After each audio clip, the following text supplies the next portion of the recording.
శ్రీమాత్రే నమః. జై దుర్గా భవాని అండి. ఈ వీడియో చేయటానికి ఒక కారణం ఉంది. అదేంటంటే అమ్మ నామస్మరణం, అమ్మ పూజ ఇవన్నీ నేను చాలా సింపుల్గా చేసుకుంటున్నానండి. కలశం పెట్టకుండా, ఏమీ పెట్టకుండా కుంకుమ పూజ, కొన్ని నామాలు చదువుతున్నా అంతే. ఆ నామాలు చదువుతున్నందుకే అమ్మ నాకు ఇంత ఆశీర్వాదం పంపిందంటే నమ్ముతారా? అది ఒక్క రోజులోనే ఇవన్నీ ఇచ్చి అమ్మే వచ్చి ఇచ్చిందంటే నమ్ముతారా? నేనైతే నమ్ముతున్నానండి. మాకు ఏ ఇంటిమేషన్ లేదు, వాళ్ళు వస్తున్నారని కూడా మాకు తెలియదు. కానీ వచ్చి బెల్ కొట్టేసి తలుపు తీసి చూస్తే ఎవరో కాదు, మా పెద్దమ్మ అండి. అసలు మాకు చెప్పలేదు. లోపలికి వచ్చి ఆ ప్రసాదాలన్నీ నా చేతిలో పెడుతుంటే చాలా సంతోషం వేసిందండి.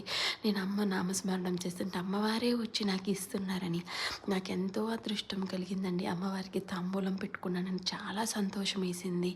ఎందుకంటే ఆ దసరా నవరాత్రుల్లో ఎవ్వరు మన ఇంటికి వచ్చినా అమ్మవారి రూపంలోనే వచ్చామని మనం అనుకుంటాం. కాబట్టి ఆ అమ్మవారికి నేను తాంబూలం ఇచ్చానని అమ్మగానే ఫీల్ అవుతున్నా. నాకు అసలు ఈ వీడియో చేస్తున్నా కూడా నాకు మాటలు రావట్లేదు అనమాట. నేనైతే నిజంగా ఎంత బ్లెస్డ్ అని ఫీల్ అవుతున్నానో.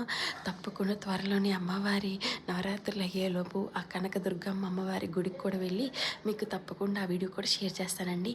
ఈ అమ్మవారి కృప మీపై, మీ కుటుంబమే ఉండాలని కోరుకుంటున్నానండి.